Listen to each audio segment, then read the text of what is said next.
Hey, welcome back to another episode of the Racing with Ryan podcast. I'm your host, Ryan Stevens. We have a very interesting show for you here today as we plan to break down everything from last weekend's War on 44 event. For a show that only got a feature and a quarter in, there's a lot to break down.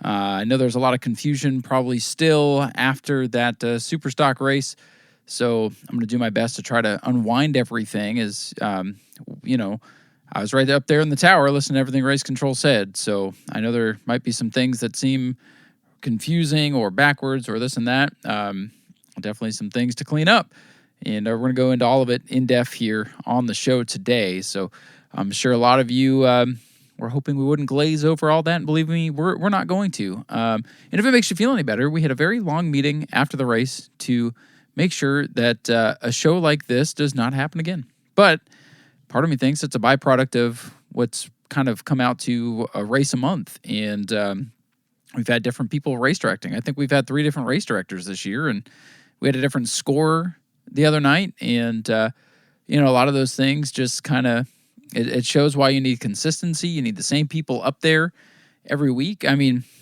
I've been there for over 10 years, not to brag, but I have not missed a single race. I've hardly missed a lap of action. So consistency is key. And I think sometimes the result of inconsistent, people, how do I put this in a way to I'm not trying to throw anybody under the bus, but when you don't race a whole lot and when you have different people rotating in and out of important positions, it can make nights like this a reality. So we'll break it all down on this week's show, but first I want to thank our sponsors, including Paramount Medical Billing. Got to thank F&F Racing. I'm very excited to see Aaron Foy in his Pro Late model here this weekend. He was nice enough to throw Racing with Ryan on the side of the car, so that'll be pretty cool to see our show's logo alongside Speedway Video on the quarter panel of a Pro Late model, which is just pretty cool. We also thank the Splish and Splash Swim Program, Do All Lawn and Tree, and Ken Copley for sponsoring the show. Hoping to see Ken back out there this weekend in the E-Mods, as they are on a very packed schedule for this coming weekend, which we'll talk a little bit about at the end of the show. So, with that said, let's get on into it. War on 44. To be honest with you, we had 9 cars. I was expecting probably between 7 and 10, and we got 9. There just did not seem to be very much momentum behind this race this year, where the first year we did it, we had a bunch of cars come out. I think we had over 20. Last year it was like 15 or 16. This year it was 9, and we didn't really have anybody out of town. And if you went, not to make excuses, but if you went and looked at any of the other schedules throughout the state, Citrus had pure stocks, Auburndale had pure stocks. Anybody running for points is not taking a week off to come run this. So when Orlando got to race and did kind of the same general idea, the other tracks were not running and other people came. So is that the only reason why people didn't come? No, there's plenty of other factors. You got to have a NASCAR, got to have a NASCAR license, got to buy Hoosier tires. There's all these factors where these guys from outside tracks would love to come over here, but probably at the expense to come compete, it wasn't really feasible this time. And that's unfortunate, but the fact of the matter is the Superstock still got a big race, and it really just became another Superstock race, and that's fine. If that's what it was, that's what it was, and it was the most Superstocks we've had all season. So if you want to look at the silver lining there, this might be a race better suited for quote-unquote the off-season, or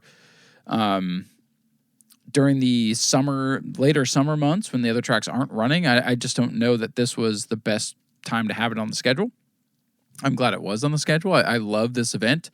This one just didn't pan out quite the way the others have. So that's really what I have to say on that. But I could kind of feel going into the weekend that it was going to be that way, and that's okay. We still had a race to run.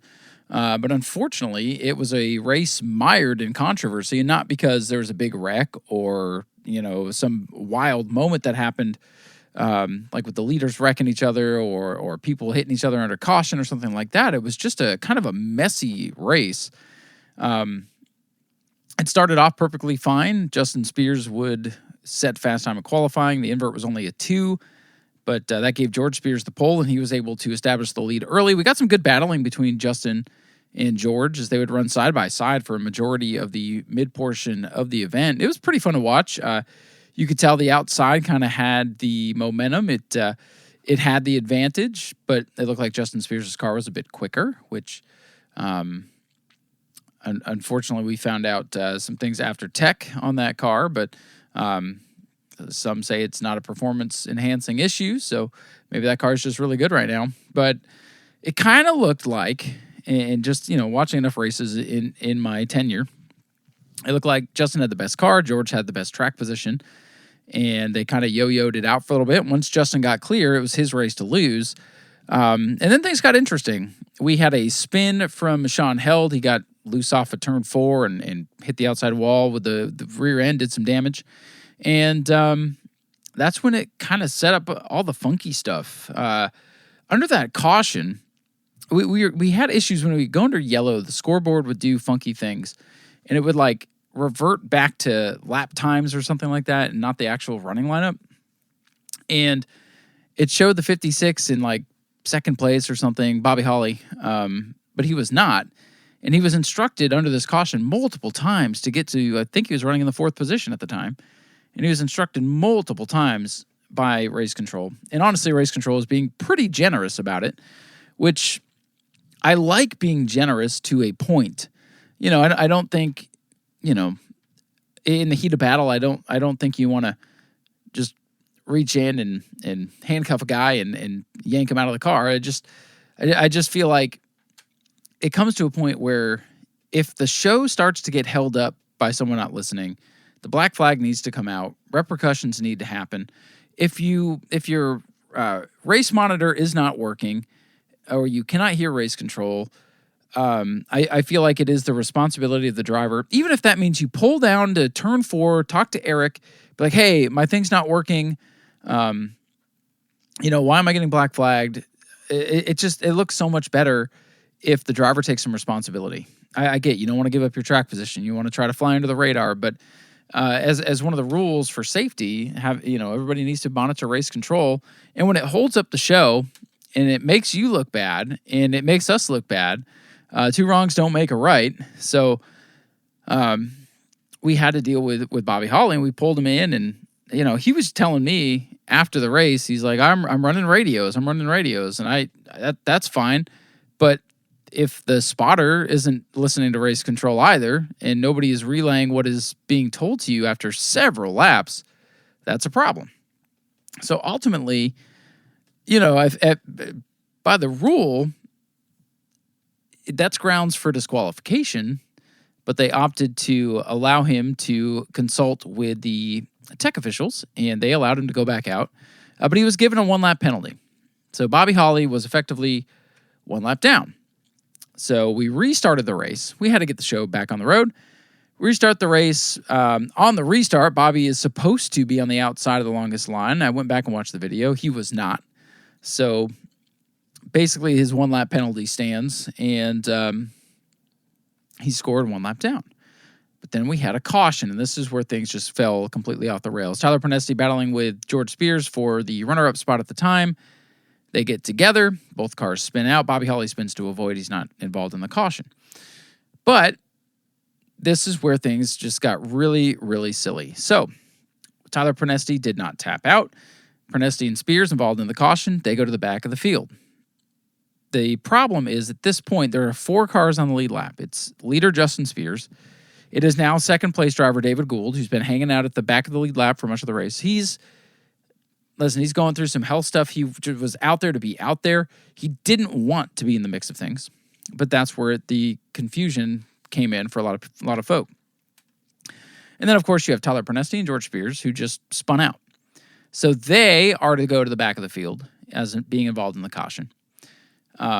And then Bobby Holly is the lucky dog under this caution. With all of the confusion going on, it was not noticed until, not that it wasn't noticed, but it wasn't recognized that the reason he was in a different spot was because he was the lucky dog, which means he goes to the tail of the longest line. So under the choose that was supposed to happen, only 2 cars were entitled to choose, and that was Justin Spears, the leader, and David Gould, the second place car.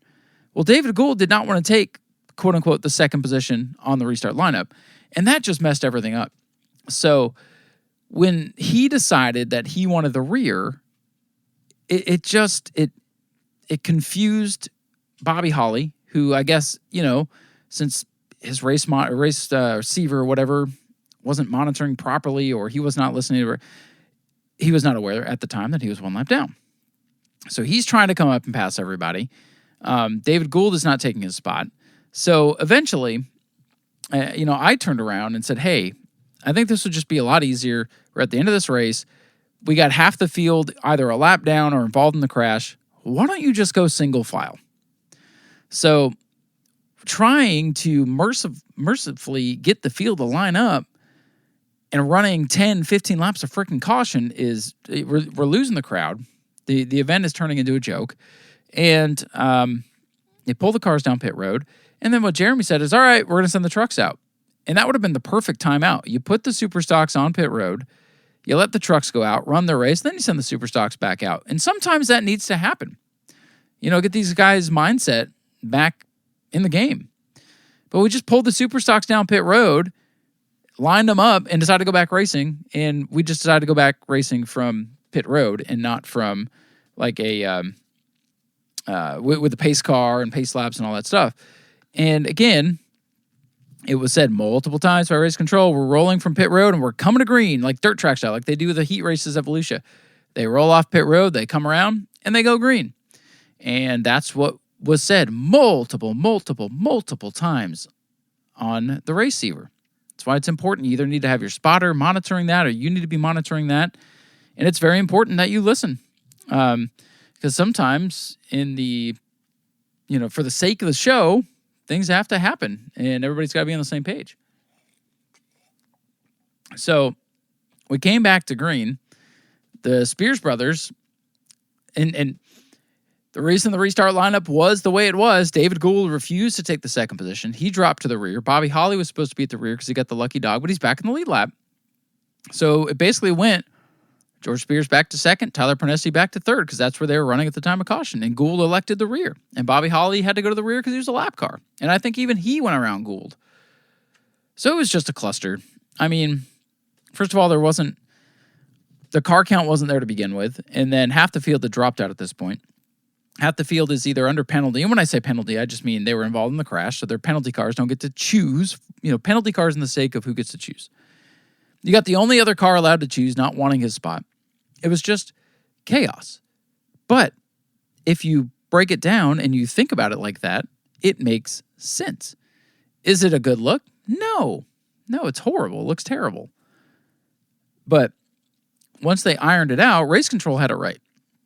It was a communication breakdown, and it was not the smoothest of races. And I don't know, we went an extra lap or didn't go an extra lap, or the scoreboard was wrong. Maybe I guess we did go 44 laps, but the scoreboard was ahead 1, so the timing and scoring was right, but the scoreboard was wrong, which is honestly, us announcers, we're trying to look at the racetrack and not, race monitor all the time.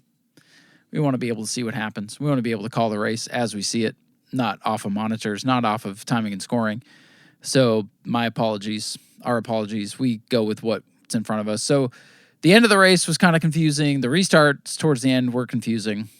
Listen, it led to a very long meeting after the lightning halted the show, postponed the rest of the show. And I'm not going to lie, I did not hold back. I was nice about things, and I, maybe a couple F-bombs, but I was real about things. Like, hey, when we say we're going to do something, we need to do it. If we have people not listening, we need to take control. The track, the race director needs to take control of the restart lineup. And if we have a situation where people aren't getting in line, stop them on the front straightaway, pick them out one by one, and send them off. And then if they don't want to listen, send their ass to the pits. They're done. When you hold up the show, basically hijacking the show and messing things up for the fans that are thankfully there, it's tough. it was a tough race to get through, and I hope I was able to elaborate on things to make it make sense. But I will say, I heard, somebody, and I'm not going to dox who it was, came up to the tower after the races while I was shutting down, and they were upset about a couple of things, and well, you never said that. You never said that. And I turned around and said, man, listen, I know you're not talking to me, but I'm standing right here. I listen to the race director. He stands over my shoulder. And if you listen to Speedway video, you can hear the race director right behind me. So I hear what's going on. I know what's going on when we have these weird situations. And, to come up and be mad because, you're going to claim that something wasn't said. It's like, yeah, it was said several times. Like, you can hear me on the video. It caught Tom by surprise because he's used to, coming back out doing a pace lap. Then he picks him up on the back straightaway. But you hear he picks up as they're coming in turn 3, and you say, we're going single file, green flag this time. How would I know that if it wasn't said? I don't make this stuff up. You know what I mean?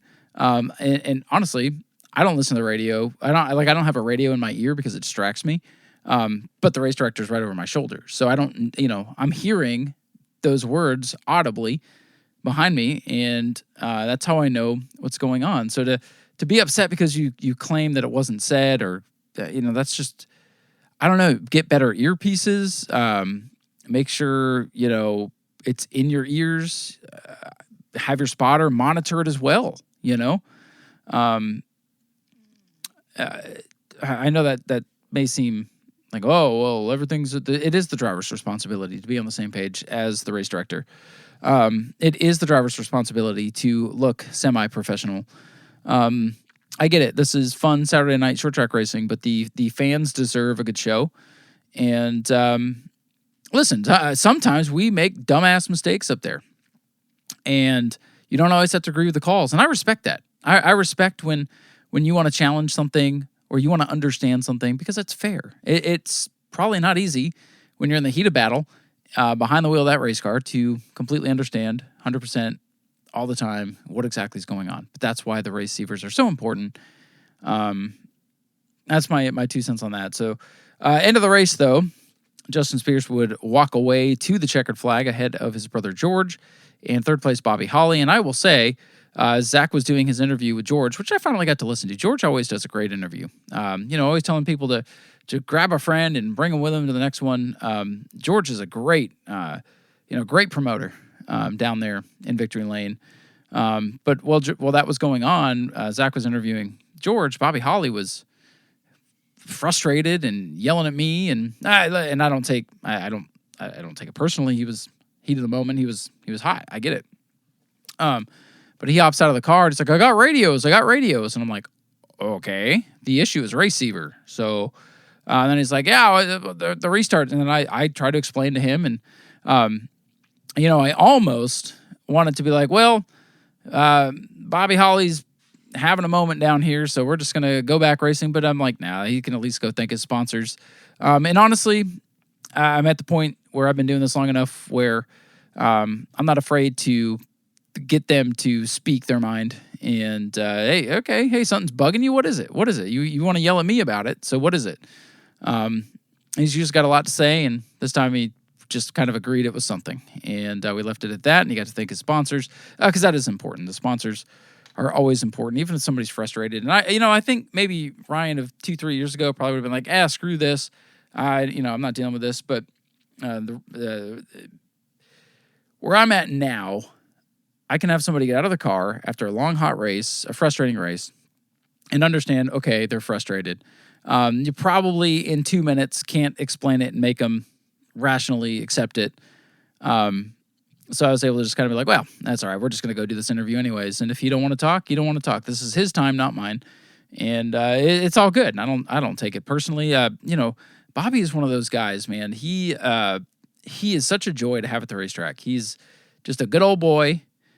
Fun to watch, unpredictable, savvy old veteran, and not afraid to kind of wear his heart on his sleeve. When he's having a good night, it's the best night in the world. When he didn't have a good day or feels like something didn't go his way, he's not afraid to show it. The only thing I don't like is his comment, different rules for different people. I hate that. Because I stand up there in that tower, and I hear what goes on, and the stuff. I can't tell. George Spears has been disqualified for doing like a mini burnout through the pits. Justin Spears was ultimately disqualified and got there yet, but he's ultimately disqualified from this. So it's not different rules for different people. The circumstances dictate, the behaviors and the circumstances dictate the calls. And when somebody does wrong, it deserves to be called out. And that's just how I feel. So Justin Spears gets the win, but doesn't get to keep it. This was announced during the lightning delay, I believe, or maybe right before the truck feature. I can't remember because my head still hurts from ironing all that out on Saturday. I've had a headache since then. Just thinking about coming in here to record gave me a headache. Just trying to rack my brain. I went back and watched it on Speedway Video after I finished work today, just to kind of, all right, when did things happen? Because a lot of the fluff is cut out in Speedway Video. So I wanted to make sure I kind of understood where things happened and remember where all the stuff happened. But ultimately, Justin Spears was disqualified, and George Spears becomes the official winner. Spin and win for George Spears of the War on 44. Bobby Holly gets second. Tyler Pernesti third. David Gould, hey, he wanted to hang around and just survive, and he did. He got fourth. Sean Held with a top 5 run in the biggest race of the year. Eugene Timonello sixth. Gage Spears seventh. Eighth for Dan Webb, and then the disqualification for Justin Spears. So a rough one for sure. Listen, some of you are probably maybe driving down the road at this point. It's like, oh, there's Ryan again, just blaming everybody else. Well, there are definitely some things that we need to iron out as well up in the tower. And listen, a lot of that was discussed in the impromptu meeting that we had. When I tell you I was there and one of the last people to leave, sorry Tom and sorry Tuesday. I know I was in the office for a bit and you guys were ready to go home. There's some things that we tried to iron out and hash out, and I'm at the point now where I've been doing this long enough where back when I first started and I had opinions, I was very bashful about it. And now I'm just like, and I try to do it in a way like, hey, I'm not trying to undercut you or downplay you, but these are the issues that we have. And to be honest with you, they need to be fixed. And so there are a lot of things that we discussed procedurally and things that we can do better in the future. So don't think that I'm just coming on here and say, oh, well, you need to listen and you need to do this. And we all need to do a better job. But I think that just comes with consistency. We race more consistently.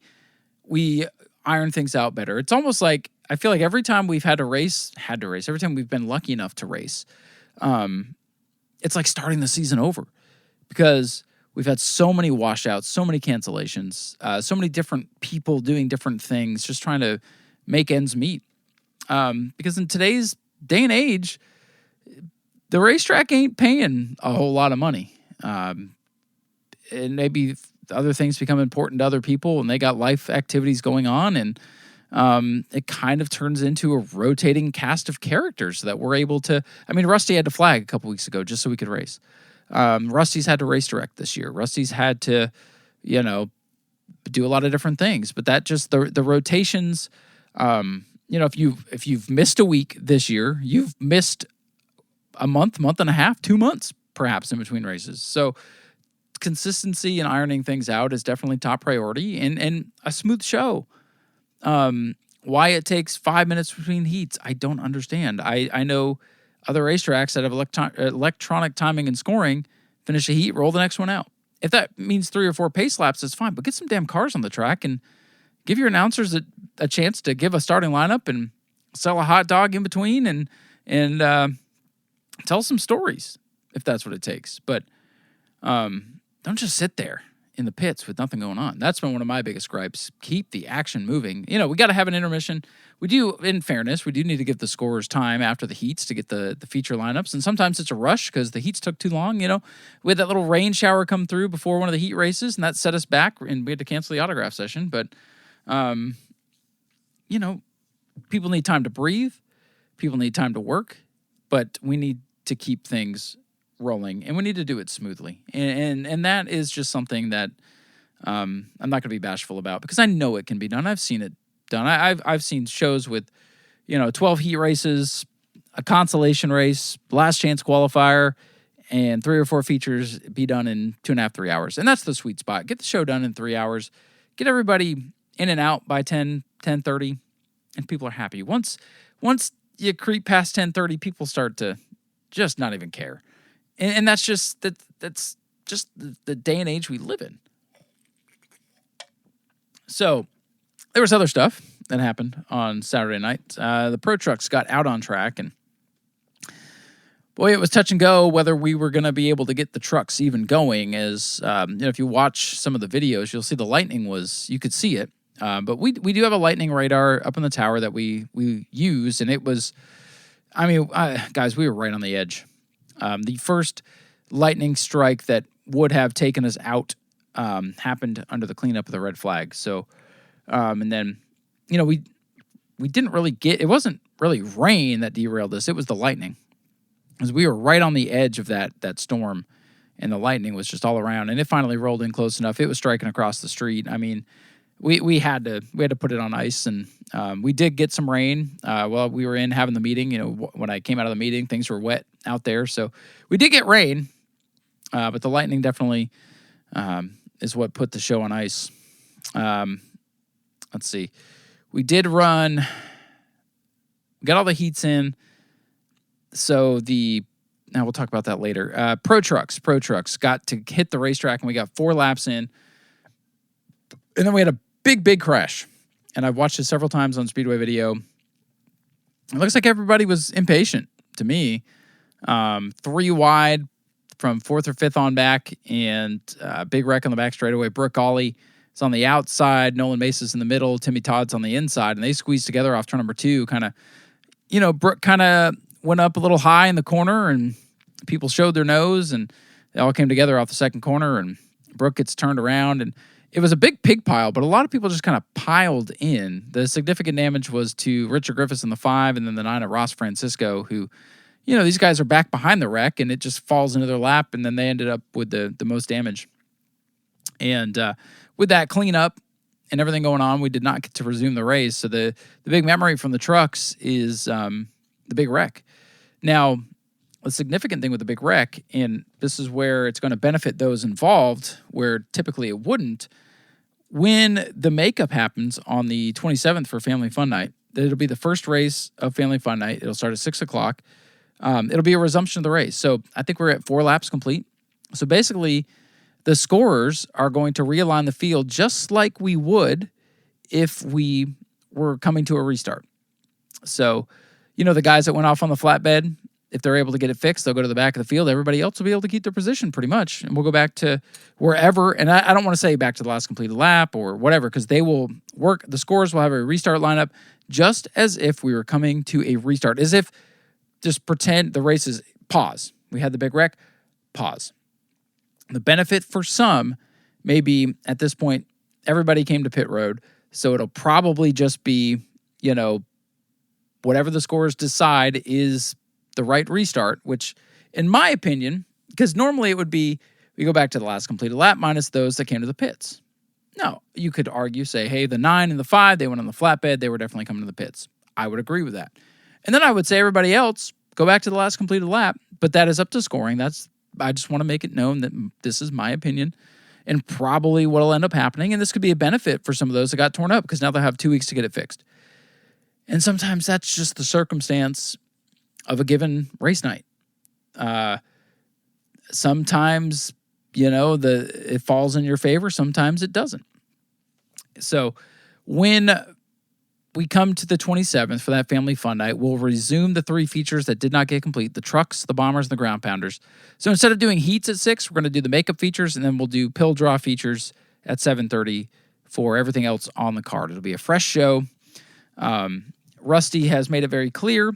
The features are for those drivers that were, the first feature is for those drivers signed in last weekend. If anybody else wants to join the field, they'll have to get approval from all drivers in the race. So even if one person says, nope, I don't want anybody else in the race, then that is the way it goes, because that is, that's only fair. In trucks, I had somebody reach out and I was like, well, they've said everybody's got to vote on it. But the truck race is also 4 laps in, so you'd basically be starting 4 laps down. So I basically didn't tell them, no, don't show up, but also said, hey, know where you'll be at. So I think that's only fair. people are going to argue, well, just wipe out the race and start over. Well, that's not fair.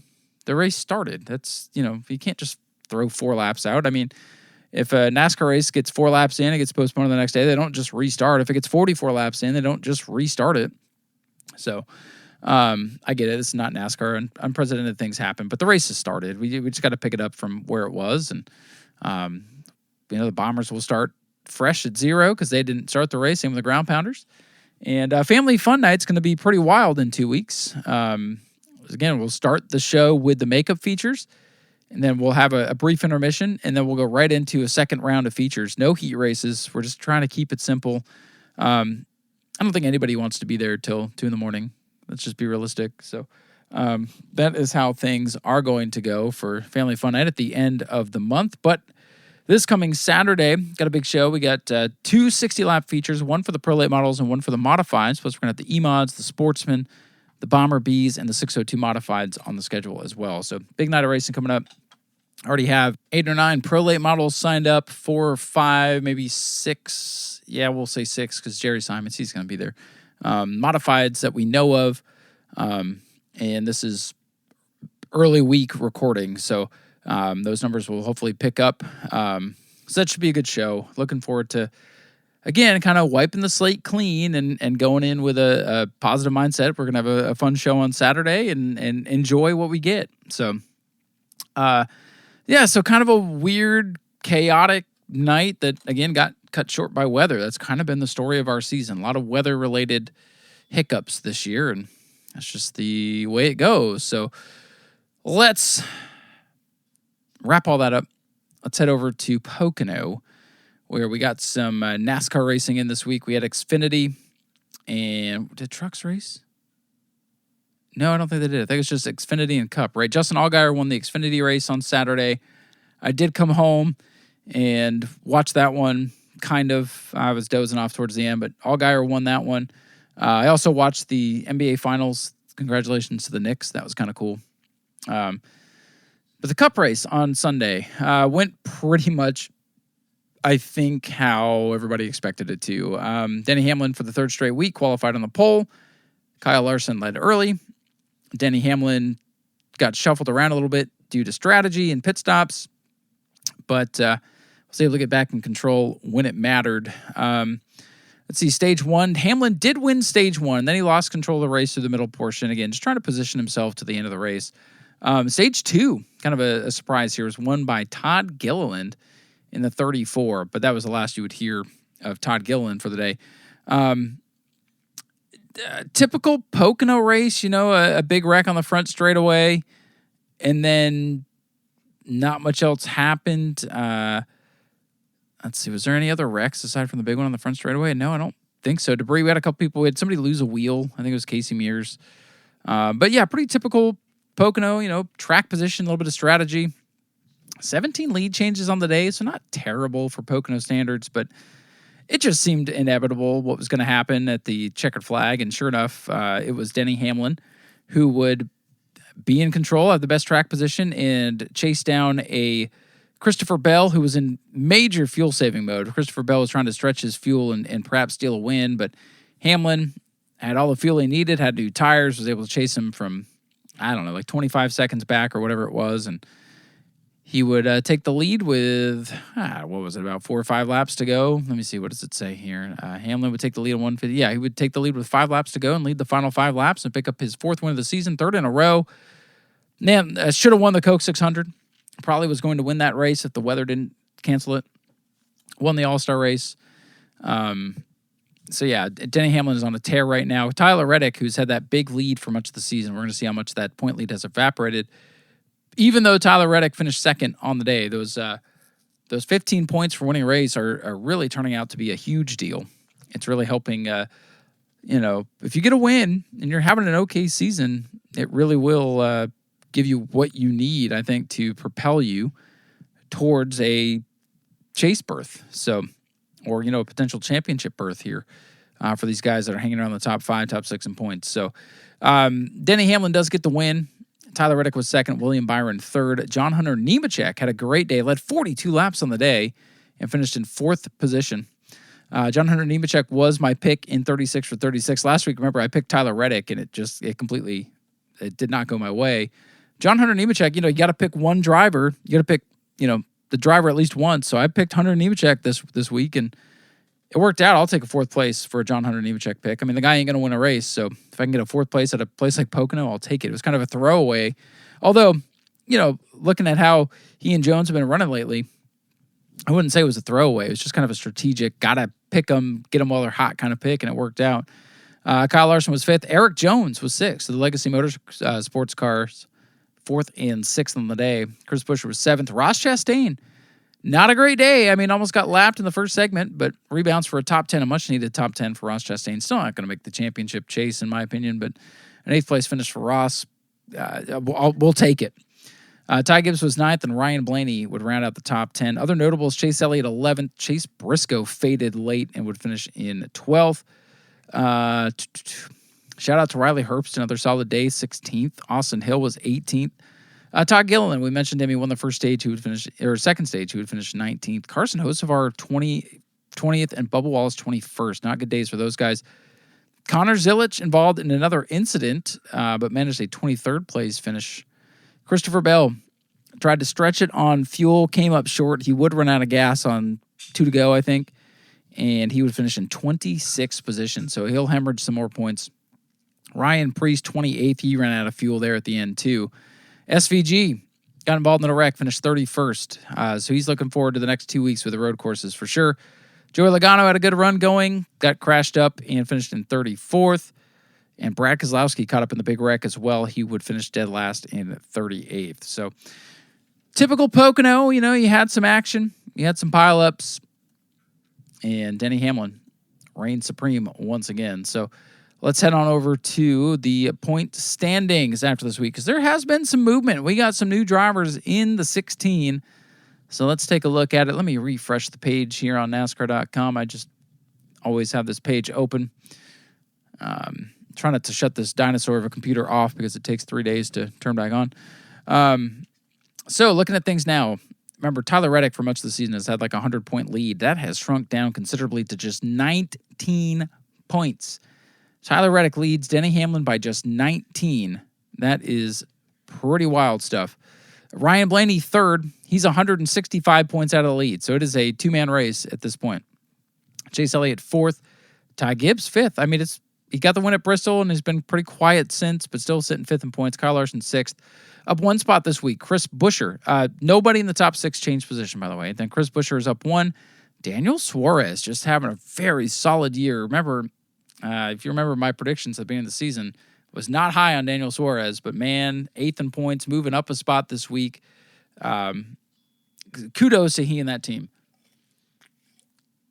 All right, looking down the list a little bit further here. Ninth, Carson Hocevar dropped 2 spots. Remember, we mentioned his finish, 20th place that dropped him 2 spots. Christopher Bell remains in 10th, but 283 points back. Bell's got to get going. William Byron finally showed some life and picked up a spot in the points, up to 11th. Chase Briscoe up 1 to 12th. So Briscoe's he's getting himself in position a little better now. Bubba Wallace down 2. So Bubba continues to flirt from like 10th to 15th every week, and he's got to keep it going. He cannot get complacent or he could fall out. Shane Van Gisbergen, still 14th, despite another sub-30th place finish. He's got San Diego, the brand new road course coming up, the street course at the Naval Base. Going to be an interesting weekend. I don't know, interesting for the fact that the racing is going to be good, but it's just going to be interesting.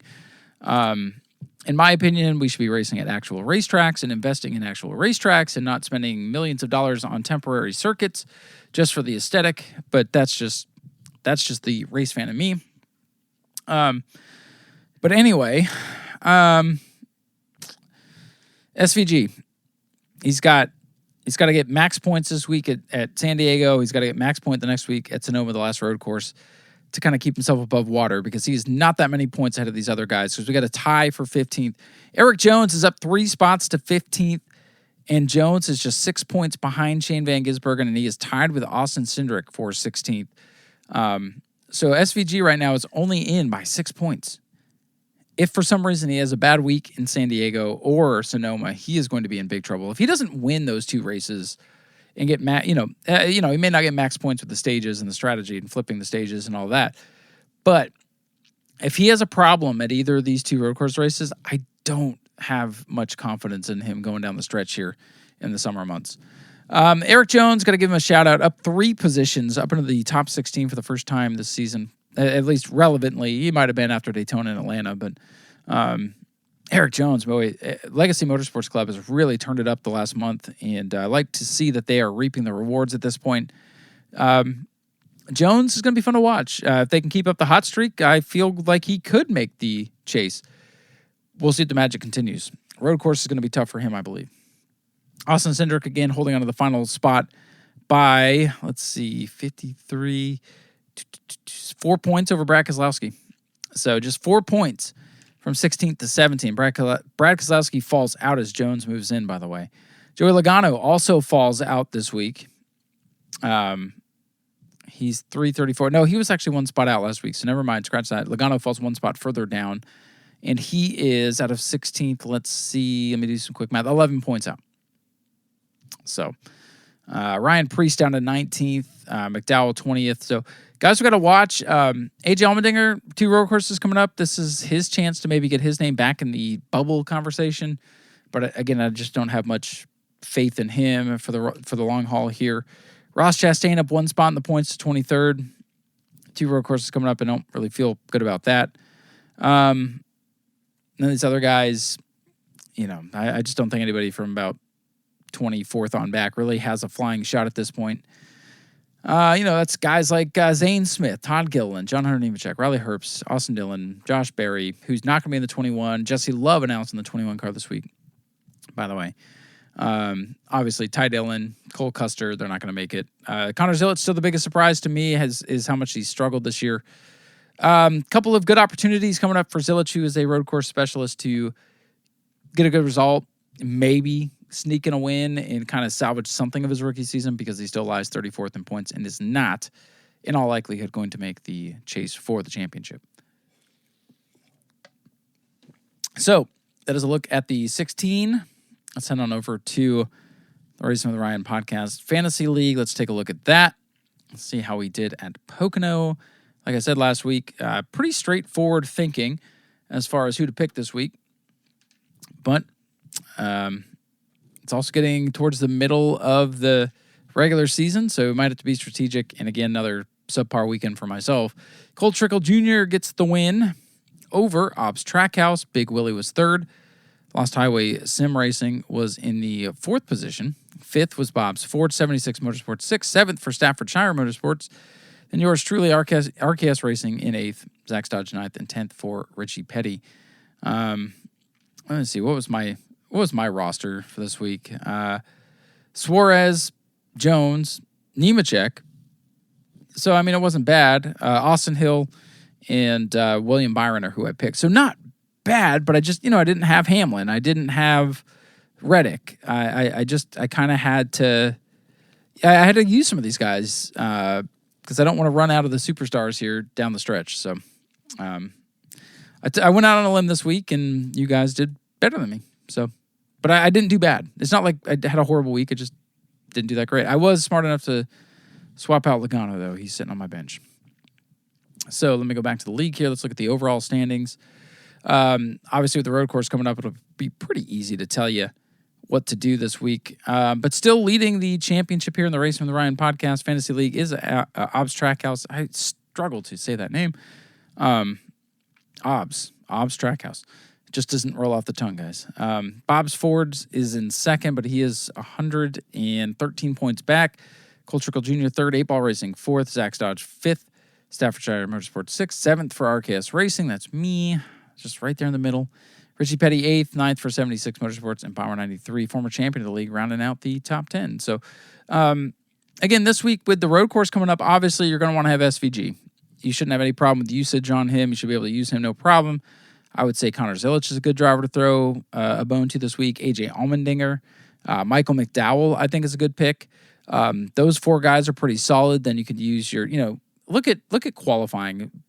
Pick somebody out of the top 5. If they qualify top 5, they're probably going to be pretty good. They're going to have good track position. They're going to be able to flip the stage, try to stay out in front of everybody. Stay ahead of the strategy. Wild card driver this week. I mean, don't sleep on Tyler Reddick this week as well. It should be pretty easy for you to put together a good team. It'll all be just luck that kind of knocks some of the good guys off their perch this week. So I think the road course racers are really going to stand out this week, going to a course that nobody's ever been to before. I mean, look at SVG at Chicago back a few years ago, put his name on the map, got that shocking win in his first start, and everybody is picking him to be the winner. So are you going to be the contrarian, I guess is the question, and not pick SVG because you feel like his luck is about to run out? I think that's a tough choice that you would have to make, but you just never know. I mean, SVG's been taken out at Chicago before. Things happen. So we shall see how it all plays out. But again, NASCAR going to the road course at San Diego. All 3 series will be in action this weekend starting Friday at 7 o'clock p.m. I will not be watching this race live. 7 o'clock p.m. sounds late for us, but remember, this is on the West Coast, so that's like a 4 o'clock start over there for the trucks on Friday. The Xfinity guys or the O'Reilly guys will roll off 5 o'clock on Saturday, so obviously, unless Mother Nature shuts us down, won't be watching that one live. And then Father's Day, Sunday afternoon. I'm not going to set my alarm clock for this one. 4 o'clock p.m. at the Naval Base. I will eventually watch this, but probably going to spend time doing Father's Day things with those that are important to me. So that's what we got coming up this weekend. We'll be back next weekend to talk all about it. I'm sure there's going to be plenty of interesting things to talk about with a new course on the circuit, and we can pick it all apart next week and break it all down, and we'll see what's going to happen. So, should be fun. Also, hoping to get back out to New Smyrna. It's too early in the week to talk about weather. If you look at Monday, Tuesday, Wednesday, if you look at the weather from about here through the end of September, it's going to tell you there's probably going to be thunderstorms on Saturday. Unless we get high pressure that builds over the state and builds a heat dome around us, we're likely going to be looking at thunderstorms. You're going to have to check Friday afternoon into Saturday morning to really get a good feel. Because it was pretty accurate. Last weekend at this time when I was recording, it looked like a complete washout. But yeah, we got to the track and we got to race.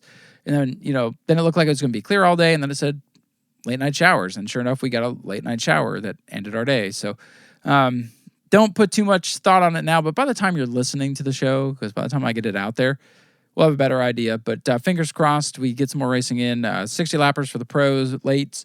60 for the modifieds. That's the big Florida modifieds. We'll see them for the first time this year. Plus E-Mod, Sportsman, Bomber Bees, and 602 modifieds. Schedule is out. I'll be posting whoever pre-enters to let you know who's going to be there. And we'll go from there. And we'll come back next week and talk about it. So again, thank you guys for listening. Thank you to our sponsors, F&F Racing, Do All On and Tree, Paramount Medical Billing. Good luck to that team this weekend as well. Thank you to the Splish and Splash Swim Program and Ken Copley as well for sponsoring the show. Hope you guys enjoyed it. We'll be back next week. Hopefully I cleared up a few of the questions about the mess that was the Superstock race, the war on 44 last week. And, that's what I try to bring you on the show. Some truth and some commentary here and there as well. So, again, thank you guys for listening. Get out there, support your local short tracks whenever you can, and come on back, listen to us next week. And until then, Vermont.